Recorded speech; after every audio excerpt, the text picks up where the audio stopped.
नमस्ते दोस्तों, मेरा नाम है कुणाल व्यास। मैं एक इंटरनेशनल चेस कोच हूँ और हमारी यूसुपोव सीरीज चल रही है और जिसमें आज का टॉपिक है कन्वर्टिंग अ मटेरियल एडवांटेज। मतलब कि मटेरियल एडवांटेज को कैसे हम लोग कन्वर्ट कर सकते हैं, तो उसकी मेथड्स हम लोग सीखने वाले हैं आज।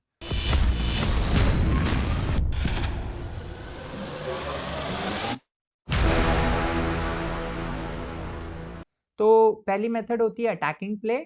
फिर सेकंड जो मेथड है हमारी वो है playing to simplify the position. Third method है वो है एक्सचेंजिंग करेक्टली। और फोर्थ मेथड है transition to a one pawn ending, मतलब कि पॉन एंडिंग में कन्वर्ट करना। एंड फोर्थ मेथड है हमारी returning part of the material advantage. And fifth method है द करेक्ट एटीट्यूड, मतलब कि आपका एटीट्यूड कैसा होना चाहिए। And sixth is allow no counter play, मतलब कि हमारी जो सिक्स मेथड रहेगी वो ये रहेगी कि हमको अपोनेंट का काउंटर प्ले अलाउ नहीं करना है, तो अलाउ नो काउंटर प्ले। चलिए तो हम लोग शुरू करते हैं इस वीडियो को। सो रियलाइजिंग अ मटेरियल एडवांटेज होता है कि जिस भी साइड के पास एडवांटेज होता है वो बेसिकली उसके पास टू डिफरेंट स्ट्रेटेजीज होती है एक्सप्लॉइट करने के लिए। और पहली तो ये होती है कि जिसके पास ज्यादा मटेरियल एडवांटेज है वो पीसेस एक्सचेंज करे और प्रॉपर एंड गेम ला करके विन करे। और दूसरा ये रहता है कि वो मिडिल गेम में अटैकिंग प्ले करे। तो चलिए अब हम लोग सबसे पहले जो मैंने आपको मेथड्स बताई थी उसमें हम लोग अटैकिंग प्ले के ऊपर वर्क करेंगे। सो अटैकिंग प्ले वाला एग्जांपल देखेंगे। तो अटैकिंग प्ले में क्या होता है, जैसे कि ये जो पोजीशन बोर्ड पे है इसमें क्या हो रहा है कि हमारे पास ऐसा है रुक के अगेंस्ट टू पीसेस हैं, बिशप और नाइट। टू माइनर पीसेस है हमारे पास, बिशप और नाइट। तो अब हम एक रुक से टू माइनर पीसेस को अगर एक्सचेंज कर भी लेंगे तो हमको क्या बेनिफिट मिलेगा, और वन रुक से वन नाइट एक्सचेंज या वन बिशप एक्सचेंज हो नहीं पा रहा है।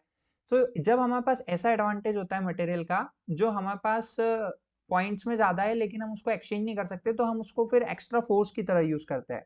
और यहाँ पे व्हाइट ने प्ले किया बिशप C2, रुक A6, queen D3, G6, and इसके बाद में गाइस बिशप B3, रुक E7, क्वीन D6, B8 रुक पे अटैक किया, रुक B4, night F6 check, king G7। और यहाँ पे नाइट F6 चेक चल के हमने क्वीन का और रुक का कनेक्शन ब्लॉक कर दिया था। So queen cross E7, queen D4 check, king H1। And simply ये वाली पोजीशन गाइस विन हो गई। अब हम लोग देखते हैं कि अपोनेंट और क्या कर सकता है सेकंड मूव पे। जब हमने क्वीन D3 चला था तब G6 प्ले किया था अपोनेंट ने, ठीक है। सो यहाँ पे वो रुक D8 भी प्ले कर सकता था, ये मूव।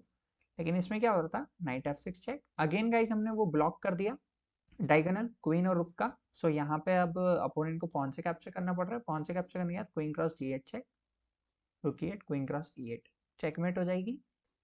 सो यहाँ पे अब अपोनेंट को किंग G7 प्ले करना पड़ रहा है, नहीं तो यहाँ पे E cross F6 check. And simply guys ये विन हो गया गेम। अब यहाँ पे queen cross F6, queen E5, queen E5, and simply exchanging the queen and win the game. चलिए अब हम लोग नेक्स्ट एग्जांपल पर चलते हैं और अब हम लोग देखने वाले हैं सिंप्लीफाई कैसे करते हैं पोजीशन। तो हमारा जो ये वाला एग्जांपल है, ये वाला एग्जांपल हमारा सिंप्लीफाइंग द पोजीशन वाला है। इसमें गाइस बहुत सारी रॉन्ग मूव्स हैं और राइट मूव सिर्फ केवल एक ही है। तो मैं आपको बताने वाला हूँ कि यहाँ पर सबसे बड़ी ब्लेंडर मूव है क्वीन D4, ये मूव। इससे क्या हो रहा है गाइस कि अपोनेंट का क्वीन A5 आ रहा है, उसके बाद हमारे पास बिशप के लिए कोई स्क्वायर अवेलेबल नहीं है, तो यहाँ पे हम अपना एडवांटेज यूज नहीं कर पाएंगे। क्योंकि ये जो पोजीशन है इसमें व्हाइट जो है वो टू पॉन्स अप है, तो व्हाइट को सिंपली यहाँ पे एक स्ट्रेटेजी को फॉलो करना है, वो है एक्सचेंजिंग द पीसेस। सो यहाँ पे व्हाइट की तरफ से सबसे बेस्ट मूव है क्वीन B5। अब फोर्स मूव है गाइस, अपोनेंट को कैप्चर करना ही पड़ेगा। Queen cross B5, night cross B5, इसके बाद रुक क्रॉस E4, रुक cross E4, bishop cross E4, night D2। Simple कर रहे हैं गाइस, जितना हो सके पोजीशन को सिंपल कर रहे हैं। Bishop D3, night cross D6, रुक cross A7, night E4, night F8, night C5, bishop F5, night F3, night E6, रुक C1, king F8, night cross E6, bishop cross E6, night D4, रुक B7, B4 guys. और यहाँ पे एक चीज सबसे important ये है कि रुक नाइट वर्सेस रुक बिशप में हम लोग डार्क डार्क स्क्वायर्स पे प्ले कर रहे हैं। देखो सारे पॉन्स भी जो हैं वो डार्क स्क्वायर्स में हैं और पीसेस भी डार्क स्क्वायर्स में रखे हुए हैं।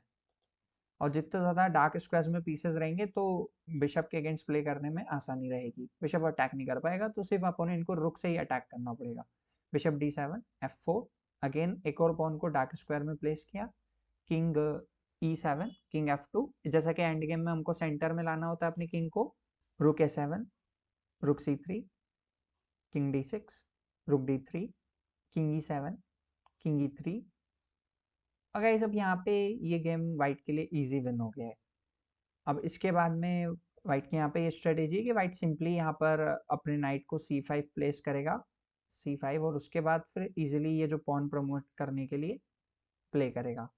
और यहाँ इंपॉर्टेंट नोट देना चाहता हूँ कि जिस साइड के पास में एडवांटेज होता है मटेरियल का, उसको पीसेस एक्सचेंज करना चाहिए, बट पॉन्स एक्सचेंज नहीं करना चाहिए। चलिए, तो अब जो हमारी थर्ड मेथड है, थर्ड मेथड ये है कि हम लोग पॉन एंड गेम में पोजीशन को कन्वर्ट करके और फिर सिंपली विन कर लेते हैं। तो उसके लिए पॉन एंड गेम आना बहुत ज़रूरी है, और इसके लिए आप लोग मेरी Salman end game complete series को देख सकते हैं, plus chess training program 0 to 1400 rated players तक की जो सीरीज़ है, उसमें भी मैंने कई बार पॉन एंड गेम को समझाया है बहुत सारे वीडियोज़ में, तो एंड गेम के लिए भी आप उसे देख सकते हैं, और वो जो परफेक्ट है बिगिनर और इंटरमीडिएट के लिए। अब हम लोग नेक्स्ट एग्जाम्पल पर चलते हैं। और ये जो एग्जांपल है, जो मैंने आपको थर्ड मेथड अभी डिस्क्राइब करी है, एक्सप्लेन करी है कि पॉन एंड गेम में कन्वर्ट करना है, तो गाइज यहाँ पे G5 स्पेस एडवांटेज।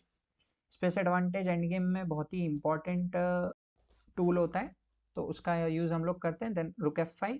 अब यहाँ पे guys rook cross F7 check, king rook cross F7, bishop cross F7, king cross F7, and then king D5 opposition guys. और मेरा अपोजिशन पे एक पूरा वीडियो है यूसुपो सीरीज का, तो आपको वो जरूर देखना है। उसके बाद आपको अपोजिशन से रिलेटेड सारी प्रॉब्लम्स खत्म हो जाएंगी। King E5, king F7, king D6, आप लोग देख सकते हैं अपोनेंट कहीं नहीं मूव कर पा रहा है। King G7, king E7, king F7, king H7, king F7, king H8, king cross G6, king G8, king H6, king H8, G6, king G8 and G7, king F7 4 से guys, and king H7, king F6, G8 is equal to queen. अब यहाँ से white simply queen checkmate करके win कर लेगा। अगर आपने queen checkmate अगर आपको नहीं आती है, तो आप चेस बेसिक्स वाली सीरीज देख सकते हैं, उसमें मैंने ये बेसिक चेकमेट सिखाई हुई है। चलिए, अब जो नेक्स्ट मेथड है हमारी, वो है एलिमिनेटिंग काउंटर प्ले, मतलब कि अलाउ नो काउंटर प्ले, जो मैंने आपको बताया था। तो यहाँ पे ये एग्जाम्पल उसी का है, एलिमिनेटिंग काउंटर प्ले का। सो गाइज यहाँ पे व्हाइट ने प्ले किया रुक क्रॉस E1, रुक cross E1, bishop cross F5, rook cross E8, knight F6 check, king H8, knight cross E8। Simply अगर सपोज करो यहाँ पे अपोनेंट किंग G7 प्ले करता है, then knight cross E8 check, king F8, bishop D7, and simply win this game. और बात करते हैं रुक क्रॉस E1, रुक cross E1, bishop cross F5, rook cross E8, knight F6 check, king H8, knight cross E8। इसके बाद अगर opponent खेलता है किंग नाइट क्रॉस D6 के बाद में bishop F8, then knight cross F5, and simply win this game. और ये जो एग्जांपल आने वाला है हमारा, वो भी not allow any counter play वाला रहेगा। ये भी not allow any counter play वाला है, और इसमें ब्लैक टू प्ले है। तो ब्लैक ने यहाँ पर प्ले करा है guys RF D8। Simply black यहाँ पे जो है, मतलब क्वीन साइड मेजोरिटी में मतलब डाउन है, माइनॉरिटी है क्वीन साइड की, और क्वीन साइड मेजोरिटी वाइट के पास में है, तो ये एंड गेम वाइट निकाल सकता है। सो दैट्स वाई यहाँ पे ब्लैक जो है स्ट्रेटेजी को यूज करके और प्रॉपरली ओपन फाइल पे कंट्रोल कर रहा है। सो RA D1, R cross D2, R cross D2, king F8, F3, king E7। यहाँ से गाइस क्या हुआ है, हमने एंट्री पॉइंट्स कवर अप कर लिए रुक के। सो king F2, H5, H5, king E3, G5, रुक H2, and now rook D8, rook H1, G4, F cross G4, knight cross G4, king E2, knight F6, king E3, and then rook D4। E4 weakness को target कर रहे हैं यहाँ पे हम लोग। rook F1, knight G4 check, king E2, king F8। Idea है king G7, king G6, so rook F3, king G7, rook D3, king F6। Important move guys, क्योंकि अगर हम ये नहीं आते हैं king F6, suppose we played king G6 here, so rook cross D4, E cross D4, knight B5, E5, knight A7, simple। so that's why हम लोग king F6 आए गाइस, rook D3 पे, rook cross D4, E cross D4, knight B5, king E5। Centralization of the king, ये बहुत important है और मैंने already centralisation पर वीडियो बनाया है। अगर आपने वो वीडियो नहीं देखा है तो प्लीज़ ज़रूर देखें।